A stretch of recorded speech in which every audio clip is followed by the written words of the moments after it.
Il ne faut pas avoir peur. Bonjour à tous, vous êtes sur Géopolitique Profonde, la chaîne qui est là pour remplacer les médias subventionnés. On va parler de l'affaire Epstein, car il y a des nouveautés sur l'affaire Epstein, comme évidemment Apolline de Malherbe n'osera bien entendu pas le faire. Elle n'en parle pas de l'affaire Epstein pourtant.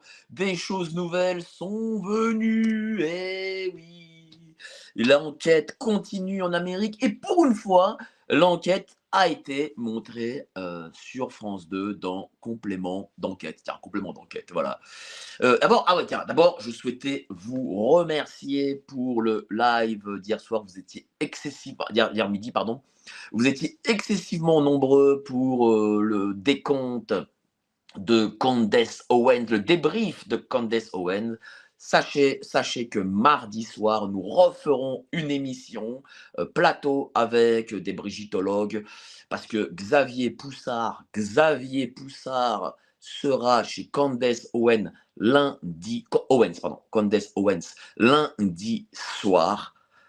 Il sera chez elle et peut-être, je dis bien peut-être, Xavier sera avec nous mardi soir. Ce n'est pas sûr, mais je fais tout pour qu'il vienne. Je serai demain après-midi. Donc, des nouvelles de l'affaire Epstein. Alors, qu'est-ce que l'affaire Epstein? Jeffrey Epstein, banquier, millionnaire, enfin, pas vraiment banquier, mais bon, il travaille à la banque, millionnaire malgré tout. Euh, on a appris qu'il était agent du Mossad, utilisé pour le Mossad, donc les services secrets israéliens, son petit avion là, la Lolita Express, un truc comme ça je crois, afin de faire venir tous les pontes du showbiz américain, de la politique américaine, etc. Et souvent pédocriminels. Et il le filmait peut-être à leur insu, je sais plus, je pense hein, à leur insu. Et bon, c'était une île, on va dire, paradisiaque où tous ces gens des élites couchaient avec des enfants et étaient filmés lorsqu'ils étaient couchés avec des enfants. Et donc, monsieur Jeffrey Epstein avait un maximum d'informations sur une grande partie de l'État profond. Voilà, donc en gros, ça c'est l'affaire.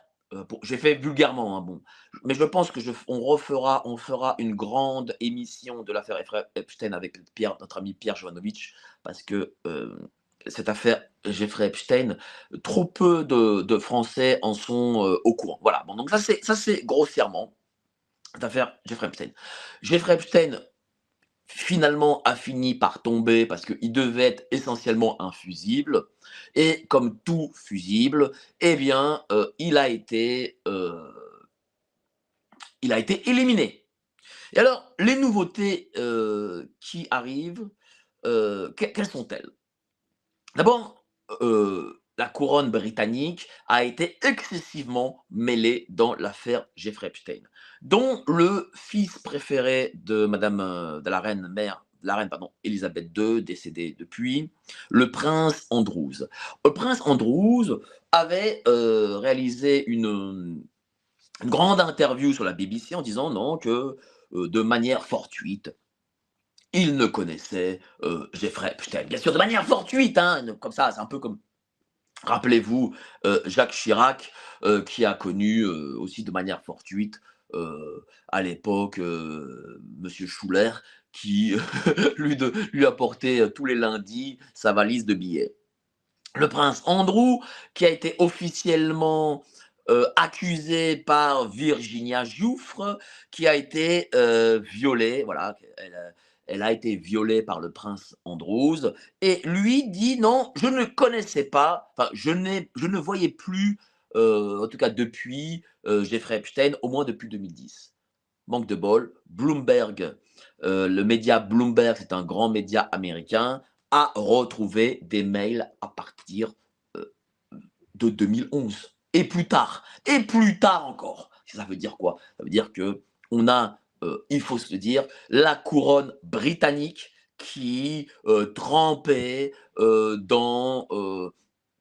dans l'affaire Jeffrey Epstein. Alors, est-ce que le roi Charles aussi? Bon, ça, je ne sais pas. Dans tous les cas, le prince Andrews, qui aurait pu être le roi, hein, parce qu'il faut le dire, hein, c'était le fils préféré de la reine Elisabeth, lui a ses affaires de mœurs. Aujourd'hui, il est retiré dans sa grande propriété et on l'a mis de côté. Qu'est-ce qu'il fait aujourd'hui? On ne sait pas. Dans tous les cas, le mensonge est est avéré aujourd'hui puisque l'agence Bloomberg a trouvé ces mails datant des années plus tard.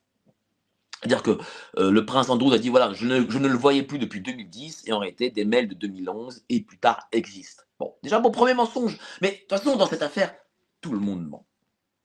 Mais ça, à la rigueur, ce n'est pas ce qu'il y a de plus important.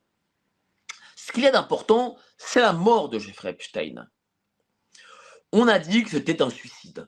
Voilà, on a expliqué que c'était un suicide, voilà, pris de remords, Jeffrey Epstein s'est suicidé.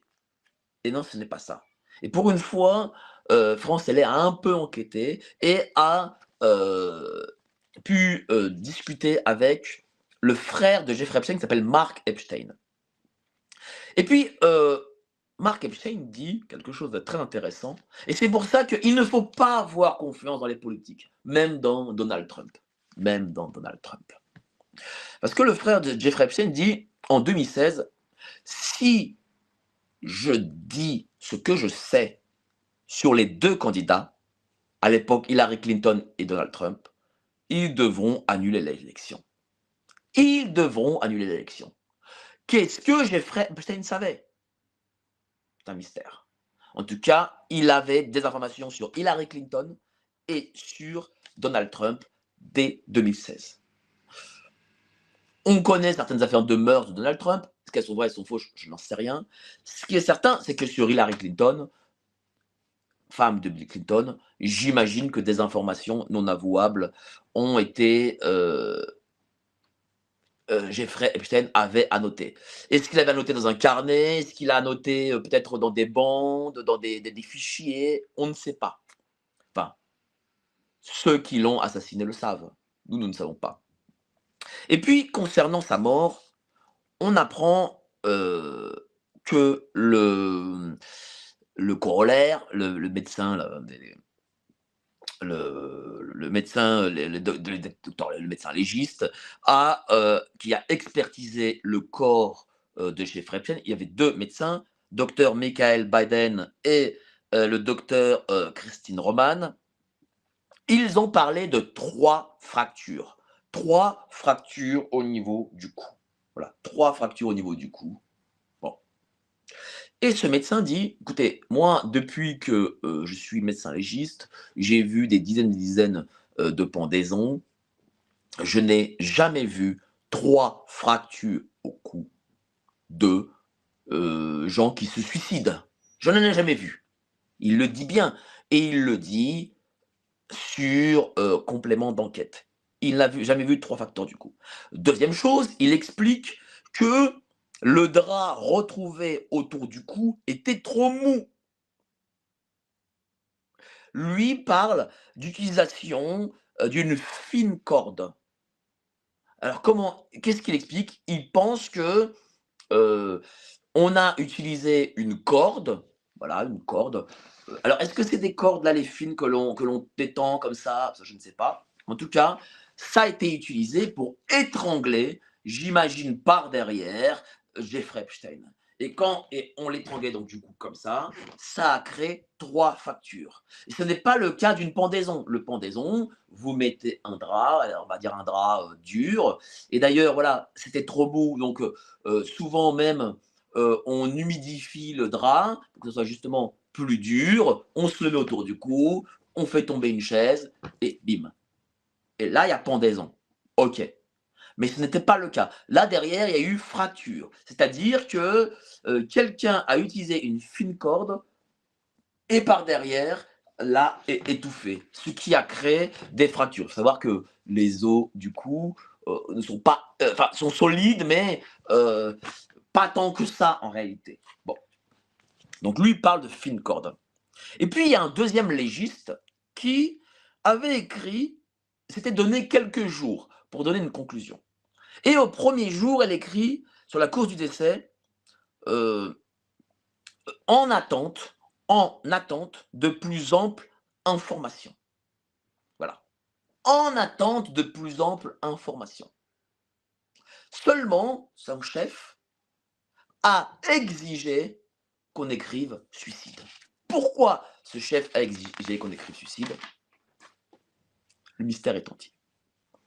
Il faut savoir aussi, ça, on vient d'apprendre sur ce dossier, que la nuit des faits, c'est-à-dire du meurtre, de l'assassinat ou du suicide de Jeffrey Epstein, toutes les caméras de l'aile de Jeffrey Epstein étaient en panne.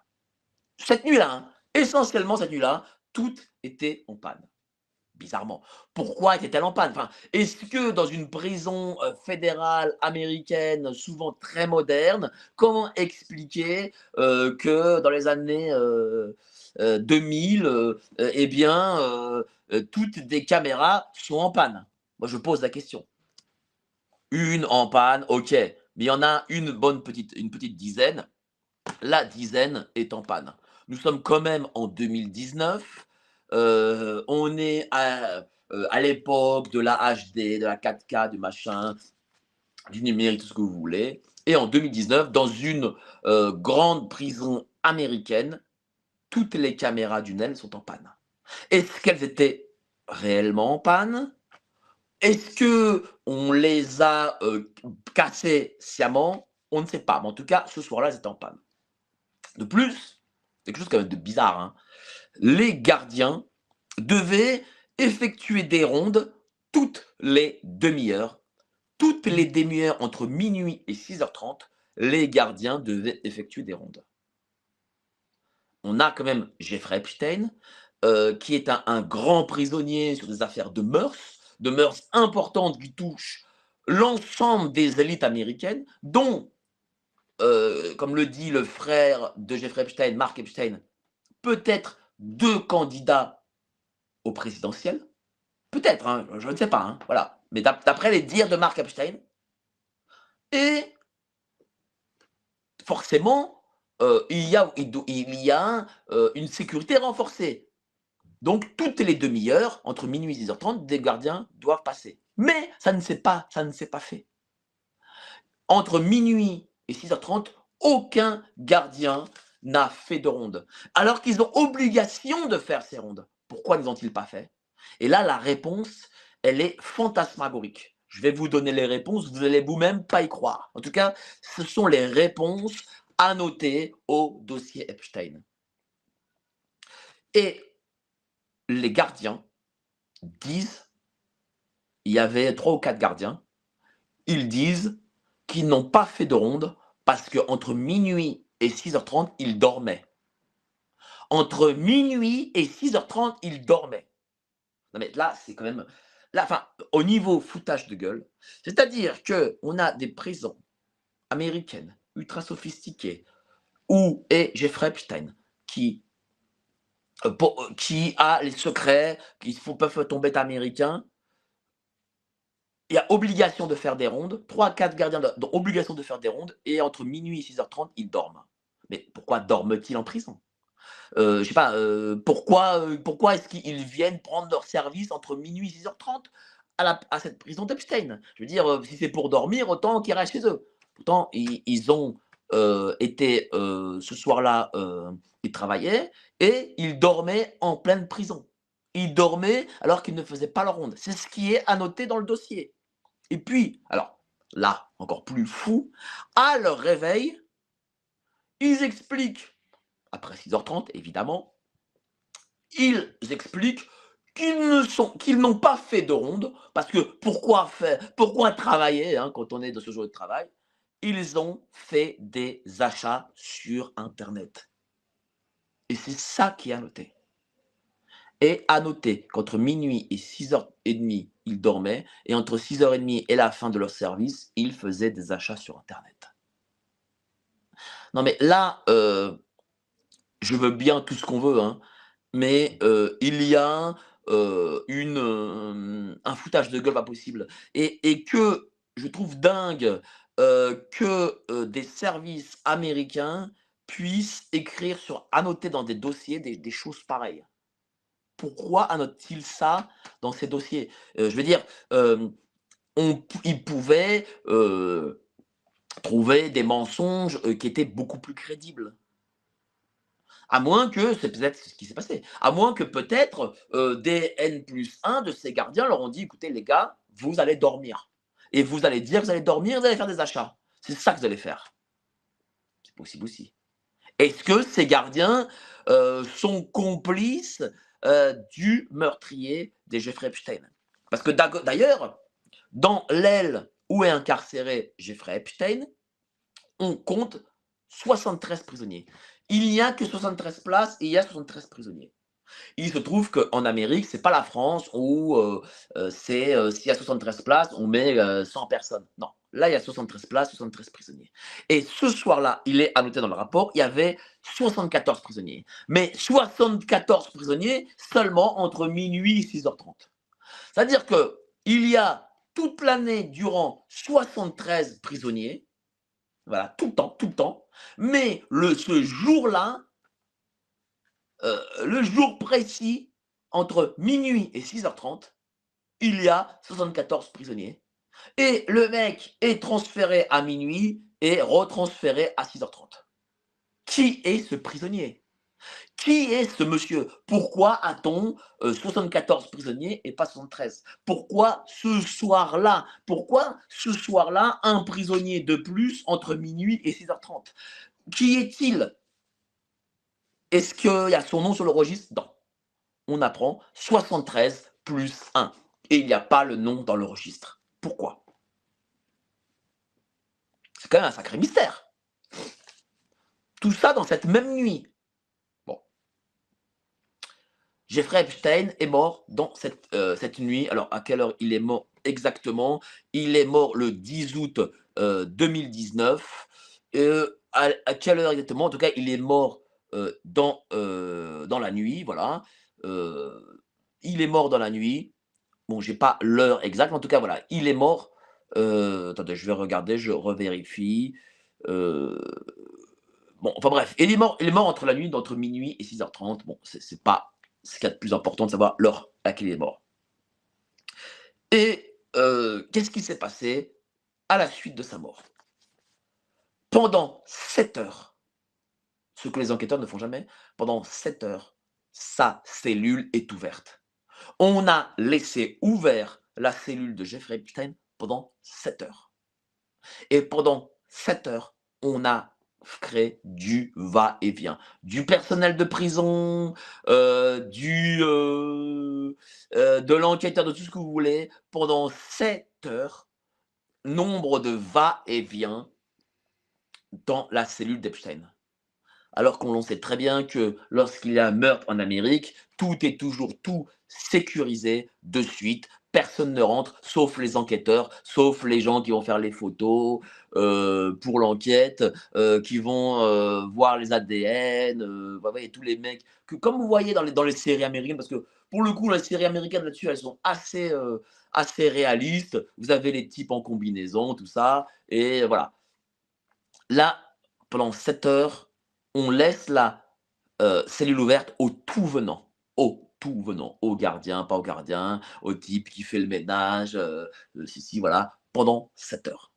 Qu'est-ce qu'on y a fait? Est-ce qu'on a détruit toutes les preuves? Bon, je pense que c'est ça, hein, on a détruit toutes les preuves. Mais bon.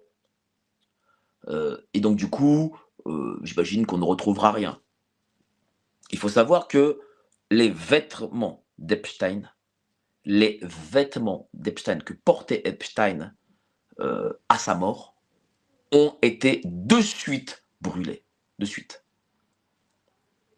Pourquoi a-t-on incinéré de suite les vêtements de Jeffrey Epstein? Pourquoi?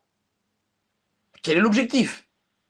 Je veux dire, on le sait tous, nous-mêmes, moi je suis un amateur des enquêtes criminelles, je ne suis pas policier, j'ai jamais enquêté sur un meurtre, mais je sais très bien que des preuves, surtout aujourd'hui des preuves scientifiques, le sont par le biais des vêtements.